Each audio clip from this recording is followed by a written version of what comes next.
अस्सलामुअलैकुम जी, food secrets में सलाम और खुशामदीद। कैसे हैं जी आप सब लोग? उम्मीद है अल्लाह के फजल से ठीक होंगे, खुशहाल होंगे, मज़े में होंगे। ये तो आज हम बड़े मज़ेदार किस्म की नरम व मुलायम किस्म की जो है वो बोटी बनाने वाले हैं, बीफ बोटी, वो भी तवे के ऊपर। तो जी देखते हैं कि इसके लिए हमें जो है ना मैरिनेशन के लिए चाहिए क्या। तो यहाँ पे 3 टेबलस्पून भर के हमने जो है ना वो योगर्ट शामिल कर देना। और उसके बाद जी हमने इसमें तकरीबन 2 टू 3 टेबलस्पून के करीब ही सोया सॉस शामिल करेंगे। और 2 टेबलस्पून के करीब हम इसमें चिली सॉस जो है ना वो शामिल कर देंगे। चाहिए आपने याद रखना है कि जो सोया सॉस की क्वांटिटी है वो चिली सॉस से 1 गुना ज़्यादा होगी।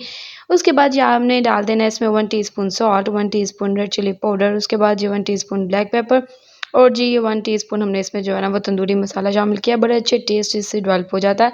उसके बाद जी 1 टीस्पून ज़ीरा पाउडर शामिल करेंगे और 1 टीस्पून इसमें सूखा धनिया का पाउडर शामिल करेंगे और उसके बाद इसको कर देंगे मिक्स। उसके बाद ये तो हाफ टेबल स्पून इसमें हमने जो है ना वो गार्लिक का पेस्ट शामिल करना है और 1 टेबल स्पून हमने इसमें जिंजर का पेस्ट शामिल कर देना है और उसके बाद दोबारा से इसको कर देना है मिक्स। उसके बाद जी यहाँ पर हमारे पास 250 ग्राम जो है ना वो बीफ बोटी है, जिसको हमने छोटे छोटे से जो है ना वो उसके पीसेस कर लिए हुए हैं, वो इसमें शामिल करेंगे। इसको अच्छे तरीके से जो है ना वो मिक्सअप करेंगे और इसको 2 से 3 घंटे के लिए आपने छोड़ देना है, रख देनी है मैरिनेट करने के लिए, ठीक है। तो मैं यहाँ पे 2 घंटे के लिए मैरिनेट करने के रख ली हूँ। अगर आपके पास ज़्यादा टाइम है तो आप ज़्यादा देर के लिए इसको जो है ना वो मैरिनेट करें। उसके बाद जी ये 2 घंटे के बाद का मंज़र है कि हमने जो है ना वो तवे पे थोड़ा-सा ऑयल डालना है और इस मिक्सचर को जो है ना वो उस पे अंडेल देना है और फिर मीडियम फ्लेम पे थोड़ा-सा इसकी, जिसको हम कहते हैं ना, भुनाई करनी है। तो वो हमने मीडियम फ्लेम पे इसकी भुनाई कर लेनी है। आप देखेंगे थोड़ा-सा जो है ना वो इसका कलर चेंज होगा। बीफ का थोड़ा कलर चेंज होगा, थोड़ा-सा ये जो है ना वो पकना स्टार्ट होंगे तो आपने इस पॉइंट पे इसमें जो है ना वो ऑनियन शामिल कर देने हैं।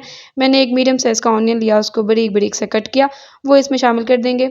जब आप देखेंगे कि ये जो ऑनियन है थोड़ा-सा मेल्ट होना शुरू हो गया, यानी कि मेल्ट हो गया है, गायब हो गया है, नज़र नहीं आता पिया, तो उस पॉइंट पे आपने इसमें जो है ना वो 3 से 4 बूंद जो है ना वो पानी शामिल करने हैं और जी इसको मिक्सअप करके लगा देना दम पे। अच्छा, दम पे जो अपने इसको लगाना है वो एकदम लो फ्लेम होनी चाहिए और तकरीबन मैंने यहाँ पे इसको 1 घंटे के लिए दम पे लगाए रखा है। मतलब 1 घंटे में इसको चाहिए होता है। अगर आपने सीटी नहीं लगवानी है तो फिर 1 घंटा कम से कम इसको ज़रूर दें। उसके बाद ये जो है ना वो बोटी अच्छे से गलती है। तो ये देखिए जी, बड़े मज़ेदार किस्म की मसाला बोटी जो है ना वो 1 घंटे के बाद रेडी हो गई है। अब हम इसको सर्व करते हैं और इसको जो है ना वो तोड़ के दिखाते हैं कि किस तरीके से अच्छे से गल चुकी है और जो है मसाला वो बोटी के इर्द गिर्द कैसे लपेटा हुआ है। तो जी बड़े आसान तरीके से ये जो है ना बन जाती है। आसान तरीका तो है, लेकिन ये कि काफ़ी मतलब कि टाइम इसको लगता है, क्योंकि हमने कुकर में बनाने नहीं है, तवा बोटी बना रहे हैं, तो ये जो है ना ज़रा टाइम टेकिंग प्रोसेस है। तो जी ऊपर थोड़ा सा जो है ना वो हम ऑनियन शोनियन जो है ना वो दूर छूट देंगे और साथ हम जो है ना लेमन कट करके रख लेंगे और ये जी हम इसको सर्व करेंगे। तो जी बड़े मज़ेदार किस्म के हमारे जो है ना वो तवा टिक्का बोटी बन के रेडी हो गया। तो जी आपको रेसिपी कैसी लगी है मुझे कमेंट करके लाज़िम बताइएगा, लाइक कर दीजिएगा, अगर दिल करे तो सब्सक्राइब कर दीजिएगा। मुझे दुआ में याद रखिएगा। मिलते हैं इंशाल्लाह नेक्स्ट रेसिपी में। अल्लाह ने के बाद।